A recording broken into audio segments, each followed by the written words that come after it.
crazy art. Well, Harvey Kurtzman did okay with Little Annie Fanny. Oh boy, for years with Will Elder. Yeah. Absolutely, that must have ran to 8 or 10 years. And Will Elder also came out of Mad. Exactly. So there, some of the most famous comic book artists had their time. Wally Wood, and the name I was trying to remember before was Marie Severin, actually, a wonderful artist from the from the early days Yeah. of Mad, back when they were doing that elaborate artwork. Yeah, that was even before me. Well, 30. How many years of Mad do we have? I sold them my first piece in 1961, and it ran in 1962. So I've been sending them stuff for 32 years. But now I've been in every single issue for 26 consecutive years. But you came 10 years after it started, right? I used to say to Gaines, I don't know how you were able to hold this thing together till I got here.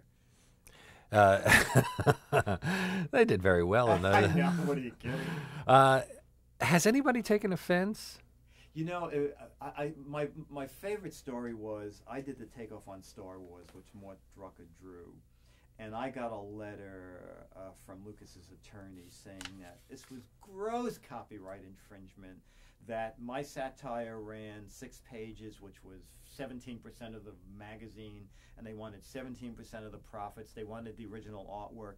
What they didn't know was that a week earlier, both Mort Drucker and I had gotten personal letters from George Lucas saying, I love your satire. I wish there were Academy Awards for satire. You would both get them. So we took a page from Bill's book, and that was to scribble in the margins of the lawyer's letter. We just said, gee, George liked it. And then, of course, we just sent them a Xerox of Lucas's letter, and we never heard from them again.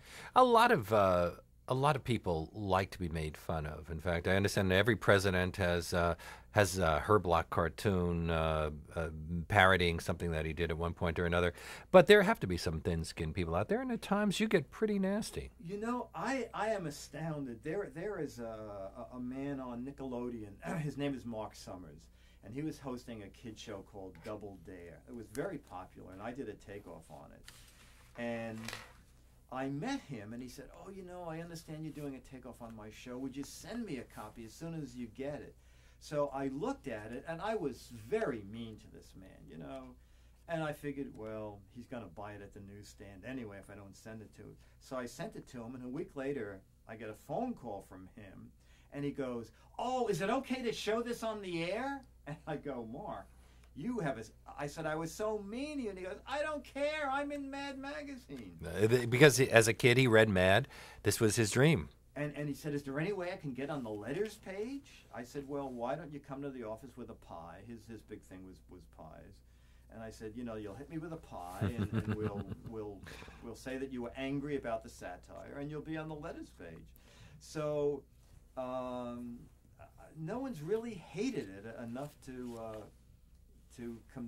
come by and really punch us out. In the last issue, which was the October-November issue of Mad, I guess that's the last issue, or maybe there's a new one on the stand. Yeah, this one is just going. This one just went on. Because the last one, the cover was the Clintstones. Right. Now, actually, you don't have a story in here called the Clintstones. You do make fun of Bill Clinton with a Bill Clinton songbook and an MTV thing, and then you make fun of the movie, the Flintstones, as the Flickstones, which is the piece you wrote. Right. So is this false advertising? No, it's because there's actually, the joke is all contained on the cover within the satire of the song. Mm-hmm. So that's why we decided that we wouldn't, that there was other Flintstone stuff in the issue. But you also assume that your readers are aware of what the Clintons are all about. Oh yeah. You know, we'll talk about anybody political. I mean, I used to throw the name Leonza Helmsley in the back. If there was a thing with a hotel thing, there would be nothing. Let's put Leona Helmsley changing sheets in the background. Mm-hmm. We would never say, oh, well, you know, maybe a young child won't know who this is. We figure, well, they'll either not know or they might ask. Or, right. Ask their parents. It'll be a reason to have a conversation about something other than what to watch on television. Or the 10 people that get it or the 100 people that get it, they'll say, hey, this is an inside joke and I get it.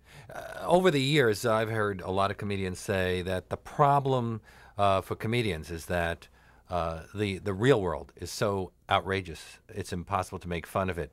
I have a feeling you've never felt that way at Mad, and when I think of like the Tanya Harding, Nancy Kerrigan thing, O.J. Simpson, the Bobbits, and everything that you see on cable TV. You guys just have to pick and choose. Well, there's a bit of a problem with Mad the magazine. We have a 4-month lead time. So we have to pick something that everybody's still going to be aware. You know, someone said, "Oh, you're going to do something about what Jesse Helms said the other day." In 4 months, they're going to remember sort of what he said, but it's not going to be a hot topic. And you don't even know whether Jesse Helms will become the chairman of the Foreign Relations Committee or not. Something might happen, and then you're going to look like a jerk if you do a piece on him as the chairman of that committee. You're absolutely right. So that's why we only satirize hit movies, hit TV shows. And we can't do something that happened yesterday that's going to be dead tomorrow. I have a feeling that what really makes Mad such a success